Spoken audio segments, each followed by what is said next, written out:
स्वागत। आज हम बात कर रहे हैं एक ऐसी चीज की जो शायद हम सबकी जिंदगी का अहम हिस्सा है, YouTube। हमारे पास एक दिलचस्प स्रोत है, YouTube एक वैश्विक डिजिटल क्रांति। और आज हम इसी स्रोत के आधार पर ये समझने की कोशिश करेंगे कि कैसे एक सिंपल सा वीडियो शेयरिंग आइडिया आज मनोरंजन, शिक्षा और व्यापार का इतना बड़ा ग्लोबल पावर हाउस बन गया। तो चलिए शुरू करते हैं। हाँ बिल्कुल, ये सिर्फ एक वेबसाइट नहीं है जैसा आपने कहा, ये अपने आप में एक पूरी इंडस्ट्री है, एक कल्चरल फिनोमिनन जिसने डिजिटल दुनिया को असल में पूरी तरह से बदल दिया है। आज हम इसके पूरे सफर पर नजर डालेंगे। ये शुरू कैसे हुआ, इसका बिजनेस मॉडल क्या है, कौन सी टेक्नोलॉजी से चलाती हैं, समाज पर इसका क्या असर पड़ा है और आगे क्या हो सकता है। ठीक है, तो कहानी शुरू होती है 2005 में। 3 दोस्त, पेपैल के पुराने कर्मचारी स्टीव चेन, चैड हर्ली और जावेद करीम। मैंने सुना था कि आइडिया उनको इसलिए आया क्योंकि वो किसी पार्टी के वीडियो शेयर नहीं कर पा रहे थे, कुछ ऐसा था। हाँ, ये कहानी काफ़ी फैली हुई है।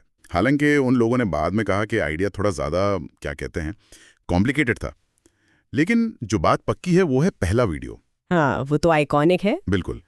23 अप्रैल 2005 जावेद करीम ने अपलोड किया me at the zoo, San Diego zoo का वीडियो। सिर्फ 18 सेकेंड।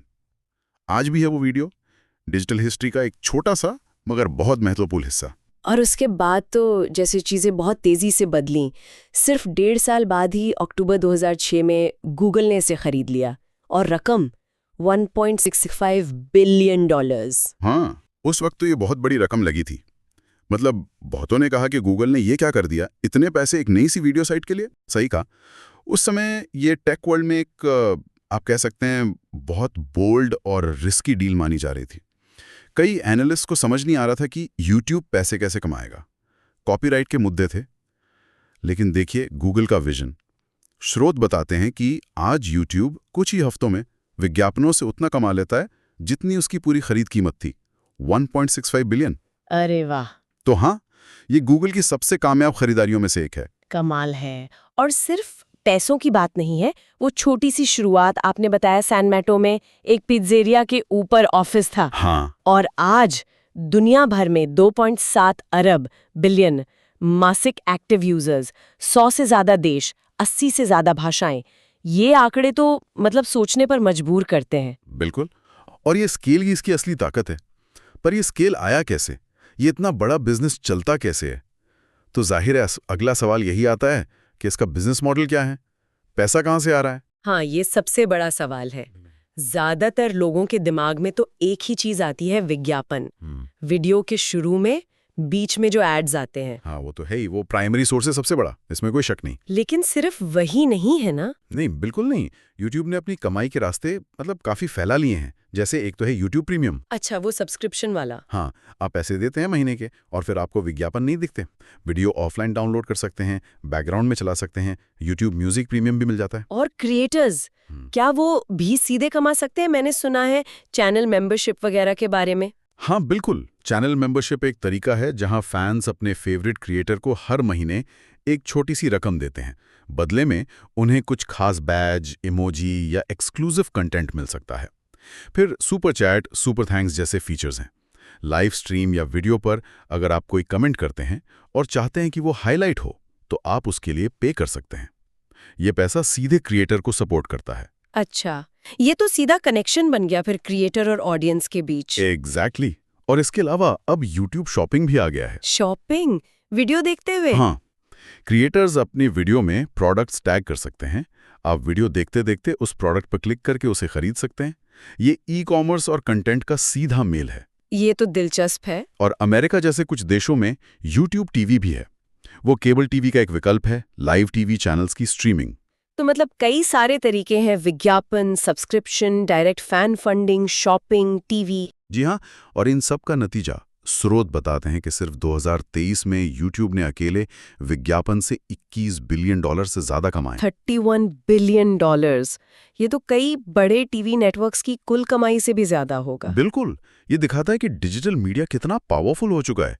ये सिर्फ टेक कंपनी नहीं, ये एक मीडिया जायंट है, एक आर्थिक ताकत है। और इस पूरी मशीन को चलाने के पीछे है जबरदस्त टेक्नोलॉजी। हाँ, टेक्नोलॉजी की बात करें तो सबसे पहले जिसका जिक्र आता है वो है इसका रिकमेंडेशन एल्गोरिदम। हाँ, वही जो हमें घंटों तक वीडियो दिखाता रहता है। कभी कभी लगता है ये हमारा दिमाग पढ़ लेता है। कुछ में ऐसा ही समझ लीजिए। ये एआई पर आधारित है। ये आपकी हिस्ट्री देखता है, आपने क्या देखा, क्या लाइक किया, कितना देर देखा, क्या सर्च किया, और इन सब के आधार पर यह तय करता है कि आपको अगला वीडियो कौन सा दिखाना है। और स्रोत के मुताबिक ये इतना असरदार है कि 70% से ज्यादा जो समय लोग YouTube पर बिताते हैं वो इसी एल्गोरिथम द्वारा सुझाए गए वीडियो देखने में जाता है। 70%? मतलब ये एल्गोरिदम तय कर रहा है कि अरबों लोग क्या देखेंगे। हाँ, एक तरह से ये बहुत बड़ी जिम्मेदारी भी है। और क्रिएटर्स के लिए वो कंटेंट आईडी वाली चीज, वो क्या है असल में? कंटेंट आईडी, हाँ, वो एक तरह का ऑटोमेटेड सिस्टम है। जो लोग अपना म्यूजिक या वीडियो YouTube पर डालते हैं वो उसे कंटेंट आईडी सिस्टम में रजिस्टर कर सकते हैं। फिर अगर कोई और उनके कंटेंट का हिस्सा अपने वीडियो में इस्तेमाल करता है तो ये सिस्टम उसे पहचान लेता है। अच्छा, तो कॉपीराइट मैनेज करने के लिए? बिल्कुल। हालांकि ये परफेक्ट नहीं है, कई बार इससे क्रिएटर्स को परेशानी भी होती है, लेकिन इतने बड़े स्केल पर कॉपीराइट को संभालने का ये एक जरूरी टूल है। और टेक्नोलॉजी में और क्या है? Streaming quality, uploading? हाँ, वीडियो स्ट्रीमिंग की टेक्नोलॉजी लगातार बेहतर हुई है। हाई डेफिनेशन, 4K, अब तो 8K वीडियो भी सपोर्ट होते हैं। लाइव स्ट्रीमिंग बहुत स्मूथ हो गई है। फिर क्रिएटर्स के लिए कमाई के अलग अलग टूल्स इंटीग्रेटेड हैं। और वो एक्सेसिबिलिटी वाले फीचर्स जैसे सबटाइटल्स? हाँ, ऑटोमेटिक सबटाइटल्स और ऑटोमेटिक ट्रांसलेशन ये बहुत महत्वपूर्ण है। इनकी वजह से कंटेंट भाषा की सीमाओं को लांघ जाता है। आप किसी भी भाषा का वीडियो देख सकते हैं अपनी भाषा में सबटाइटल्स के साथ। ये YouTube को सच में ग्लोबल बनाता है। सही कहा। तो ये टेक्नोलॉजी और बिजनेस मॉडल तो हो गया, पर असली जादू तो कंटेंट में है ना? मतलब जो चीज हमें खींचती है। बिल्कुल। आखिर में तो सब कुछ कंटेंट पर ही आता है। और YouTube पर कंटेंट की जो वैरायटी है वो शायद कहीं और नहीं मिलेगी। हर तरह का कंटेंट। घर पर बैठे कोई शौकिया वीडियो बना रहा है, कोई अपने हुनर सिखा रहा है, तो दूसरी तरफ बड़े बड़े production house, music labels, news channels, सब यही हैं। मनोरंजन, म्यूजिक, कॉमेडी, गेमिंग, शिक्षा, DIY, cooking, fitness, news, vlogs, list कभी खत्म ही नहीं होती। और अब तो YouTube शॉर्ट्स आ गए हैं। हाँ, शॉर्ट्स। टिकटॉक के आने के बाद ये बहुत तेजी से बढ़े हैं, जबरदस्त तरीके से। स्रोत बताते हैं कि शॉर्ट्स पर रोज के अरबों व्यूज आते हैं। ये दिखाता है कि लोगों का अटेंशन स्पैन कैसे बदल रहा है। छोटी, जल्दी कंज्यूम होने वाली वीडियो की डिमांड बढ़ रही है। लेकिन सिर्फ छोटे वीडियो नहीं, शिक्षा के क्षेत्र में YouTube का योगदान, मुझे लगता है वो बहुत बड़ा है। ओह हाँ, ये दुनिया का सबसे बड़ा फ्री क्लासरूम बन गया है। आप कुछ भी सीखना चाहते हो, लगभग हर टॉपिक पर आपको वीडियो मिल जाएगा। स्रोत में लिखा है कि कैसे करें या हाउ टू वाली सर्च हर साल 70% से ज्यादा बढ़ रही हैं। लोग गिटार सीखना चाहते हैं, खाना बनाना, कोडिंग, मैथ्स, सब YouTube पर सीख रहे हैं। इसने ज्ञान को मतलब डेमोक्रेटाइज कर दिया है। जानकारी अब कुछ लोगों तक सीमित नहीं रही। और यहीं से बात आती है इसके सामाजिक और सांस्कृतिक असर की। हाँ, ये सिर्फ वीडियो दिखाने वाला प्लेटफॉर्म नहीं रहा, इसने समाज को बदला है। कैसे? सबसे बड़ा बदलाव तो है मीडिया का लोकतंत्रीकरण। जैसा मैंने पहले कहा, पहले आपको अपनी बात कहने के लिए बड़े मीडिया हाउस का सहारा लेना पड़ता था। अब एक फोन और इंटरनेट, कोई भी अपनी कहानी कह सकता है, अपना टैलेंट दिखा सकता है। इसने उन आवाजों को मंच दिया है जो शायद पहले कभी सुनी ही नहीं जाती। बिल्कुल। और इसी से जुड़ी है क्रिएटर इकोनॉमी। हाँ, ये शब्द आजकल बहुत सुनने में आता है। लाखों लोग हैं जो फुल टाइम YouTube कंटेंट बनाकर अपना घर चला रहे हैं। और कुछ तो, जैसे मिस्टर बीस्ट का जिक्र स्रोत में है, वो साल के करोड़ों डॉलर कमा रहे हैं। करोड़ों वीडियो बनाकर? ये सोचना भी अजीब लगता है कभी कभी। हाँ, लेकिन ये एक सच्चाई है। ये एक नई अर्थव्यवस्था है। YouTube खुद कहता है कि पिछले 3 साल में 2020 से 2023 के बीच उन्होंने क्रिएटर्स, आर्टिस्ट और मीडिया कंपनियों को $70 बिलियन से ज्यादा दिए हैं। $70 बिलियन? ये तो कई देशों की GDP से ज्यादा है। जी, ये सिर्फ शौक नहीं, ये एक गंभीर बिजनेस बन चुका है। बदल दिया है। जस्टिन बीबर, शॉन मेंडेज, कितने ही नाम हैं जो YouTube से निकले।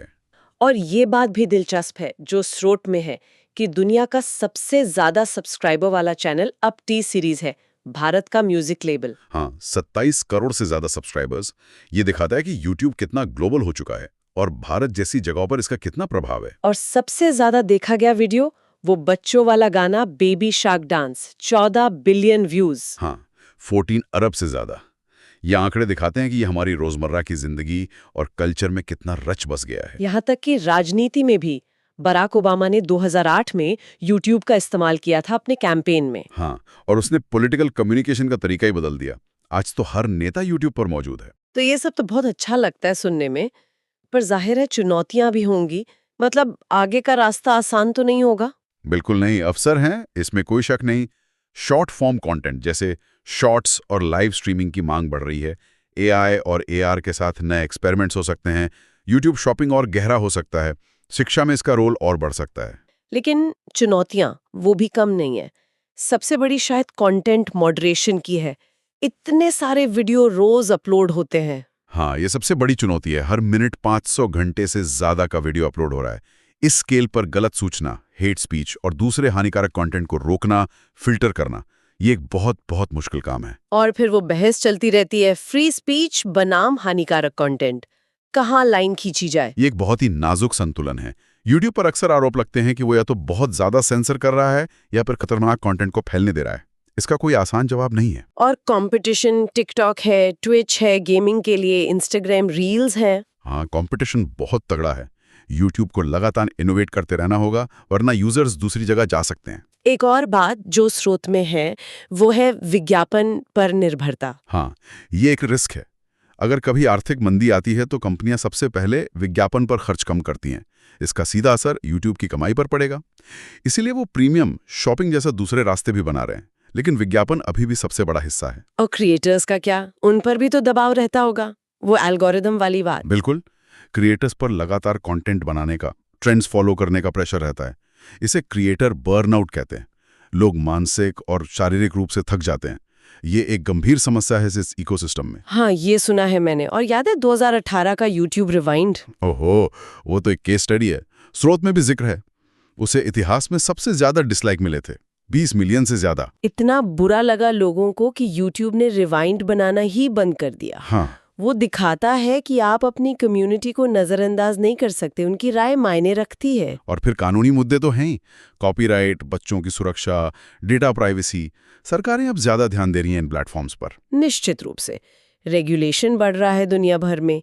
ये सब मिलके भविष्य को काफी चुनौतीपूर्ण बनाते हैं। तो इन सब चीजों को देखते हुए आगे क्या लगता है, यूट्यूब किस दिशा में जा सकता है? मेरा अंदाजा है कि एआई का रोल और बढ़ेगा, ना सिर्फ रिकमेंडेशन और मॉडरेशन में, बल्कि शायद कंटेंट क्रिएशन में भी। अच्छा, एआई कंटेंट बनाने में मदद करेगा शायद। हाँ। टूल्स देगा।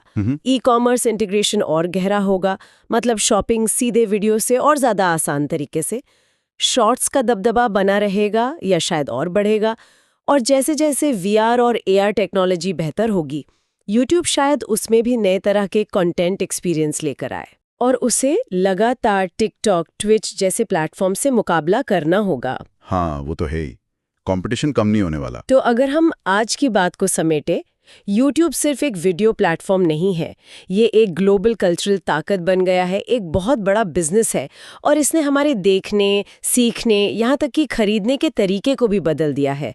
इसका स्केल, इसके क्रिएटर्स का नेटवर्क और गूगल का सपोर्ट, ये इसकी बहुत बड़ी ताकतें हैं। बिल्कुल, लेकिन जैसा हमने बात की, इस ताकत के साथ बड़ी जिम्मेदारियां और बड़ी चुनौतियां भी आती हैं। गलत जानकारी से लड़ना, कंपटीशन में बने रहना, नियमों का पालन करना, क्रिएटर्स का ध्यान रखना, ये सब मुद्दे हैं जिनसे यूट्यूब को लगातार निपटना होगा।